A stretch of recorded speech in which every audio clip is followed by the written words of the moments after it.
मैं मिस अनीता आप लोग को आज क्लास 2 की हिंदी रीडर पढ़ाने वाली हूँ। आज हम लोग पढ़ेंगे लेसन 12 फूटा घड़ा।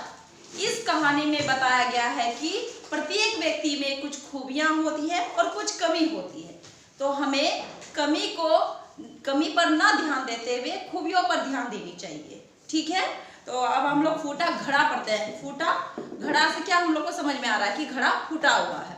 तो हम देखते हैं क्या कहानी है। ठीक है, एक किसान था। क्या था? किसान। वह प्रतिदिन एक झरने से पानी भरकर लाता था। वह प्रतिदिन मतलब एक एक दिन रोज वह झरने से पानी भरकर लाता था। किसमें? झरना उसके गांव से दूर था। झरना कहाँ था? उसके गांव से दूर था। किसान ने एक डंडे के दोनों छोरों पर रस्सियों के सहारे 2 घड़े बांध रखे थे, जैसे इस फोटो में दिखाया गया है। ठीक है, कि ये है किसान, इसके कंधे पे जो एक है बड़ा सा डंडा है और दोनों तरफ घड़ा है। ठीक है, बांध रखे थे। उनमें से एक घड़े में छेद था। उनमें से एक घड़ा में क्या था? छेद था। जैसे इस फोटो में दिखाया गया है कि ये घड़ा है, इस घड़े में छेद है, इससे पानी गिर रहा है। इस कारण वह पहुंचते पहुंचते किसान के पास 1.5 घड़ा पानी ही बच पाता था। मतलब 2 घड़ा जो लेकर जाता था, एक घड़ा पूरा तो भर के आता था क्योंकि वो पूरा भरा हुआ था और कहीं छेद नहीं था, और दूसरा घड़ा तो जो था उसमें थोड़ा सा छेद था। तो पानी नीचे गिरते गिरते उसके पहुंचाते 1.5 घड़ा पानी बचता था, क्योंकि आधा रास्ता में जिसका पानी आधा खत्म हो जाता था। साबुत घड़े को, साबुत मतलब पूरा घड़ा जो था कि जिसमें छेद नहीं था, साबुत घड़े को इस बात का घमंड था कि वह पूरा का पूरा भरा हुआ घर पहुंचाता था। मतलब उसको पूरा घमंड था, पूरा घड़ा जो था साबुत घड़ा, उसको घमंड था कि हम तो पूरा पानी भर के ले जाते हैं और वह पूरा झरना से भरकर पूरा घर तक भी पहुंचा देते, उसको घमंड था। फूटा घड़ा यह सोचकर दुखी हो जाता था कि किसान आधा घड़ा पानी ही घर पर ला पाता था। किसान थोड़ा सा दुखी हो जाता था कि हम इतना मेहनत से पानी तो ला रहे हैं, दोनों घड़ा पे ला रहे हैं, एक घड़ा पूरा पानी तो ला रहा है लेकिन दूसरा घड़ा में पानी आधा गिर जाता है रास्ते में, तो वो थोड़ा दुखी हो जाता था। एक दिन फूटे घड़े से रहा नहीं गया। उसने किसान से कहा, शायद आप नहीं जानते कि मुझ में एक छेद है, इस कारण मुझे जितना पानी घर पहुंचाना चाहिए उसका आधा ही पहुंचा पाता हूँ। ये कौन बोल रहा था? फूटा हुआ घड़ा बोल रहा था। तो उससे रहा नहीं गया तो बोल दिया किसान को कि आप दुखी क्यों हो रहे हैं? मुझ में एक छेद है जो कि उससे पानी रास्ता में गिर जाता है, इसीलिए हम पूरा भर के नहीं ला पाते हैं, आधा ही पानी भर कर ले आते हैं। मुझे दुख है कि मेरे छेद के कारण प्रतिदिन पानी बर्बाद होता है। वो बोल भी रहा है कि मुझे खेद है, मुझे अफसोस है कि हम डेली पूरा घड़ा भर के पानी नहीं ला पाते हैं। बर्बाद मतलब बेकार हो जाता है आधा।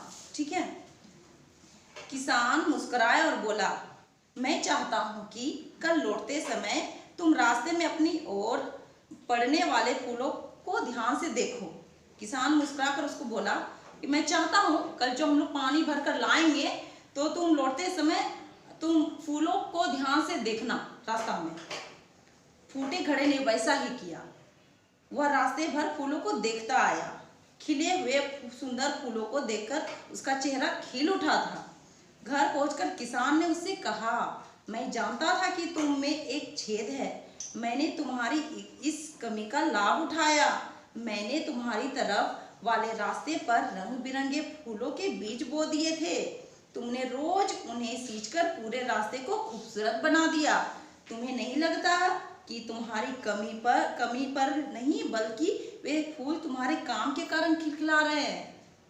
वो उसको बताया कि तुम जो रास्ते में देखा कि खिला हुआ फूल है तो कैसे है, तुमको पता नहीं है कि वहां पर फूल का बीज हम रोपे थे, लेकिन उस रास्ते से हम डेली ले आ रहे हैं पानी को, तुम लोग को घड़ा दोनों भर को, तो वो पानी डेली गिरते गिरते वहां पर फूल का पेड़ हुआ, फिर फूल हुआ, इतना जो रंग बिरंगा फूल खिला हुआ है रास्ते में, इतना सुंदर रास्ता बन गया है, वो तुम्हारे कारण बना है, क्योंकि तुम्हारे से वो जो पानी गिर रहा था तो उसे सींचा जा रहा था। फूटा घड़ा अब समझ चुका था कि उससे अपने खोट पर ध्यान नहीं देना चाहिए। फूटा घड़ा अब समझ गया कि मुझे जो अपना खोट है, मेरा जो कि मेरे में एक छेद है, तो उस पर वो उसको बताया गया कि ध्यान नहीं देना चाहिए। उसको समझ में आ गया। खोट मतलब कमी। अनजाने में ही सही वह नेक काम कर रहा था। वो अनजाने में ही मतलब वो जान नहीं रहा था, वो अनजाने में ही वह एक अच्छा काम कर रहा था। नेक मतलब अच्छा, वह अच्छा काम कर रहा था। साबुत घड़ा उनकी बातें सुन रहा था। वो जो साबुत घड़ा पूरा घड़ा था जिसमें छेद नहीं था, वह ये सब बात सुन रहा था। वह बोल पड़ा, काश मैं भी जीवन में कोई नेक काम कर पाता। वह भी मतलब सुन रहा था और बोल पड़ा तुरंत, काश मैं भी जीवन में कोई नेक काम कर पाता। किसान ने दोनों घरों को समझाया, हम सभी के अंदर कोई ना कोई कमी होती है, हमें उस ओर ध्यान नहीं देना चाहिए। हमें यह सोचना चाहिए कि हम ऐसा काम करें जिससे स्वयं भी प्रसन्न हो और दूसरों को भी खुशी मिले। तब वो किसान दोनों घरों को समझाया कि सबके में कुछ ना कुछ कमी होता है, तो कमी पर ध्यान न देकर उसको खूबियों पर ध्यान देनी चाहिए। ठीक है, और खुद भी खुश रहना चाहिए, प्रसन्न रहना चाहिए, दूसरों को भी खुश रखना चाहिए। ये कहानी समाप्त होती है।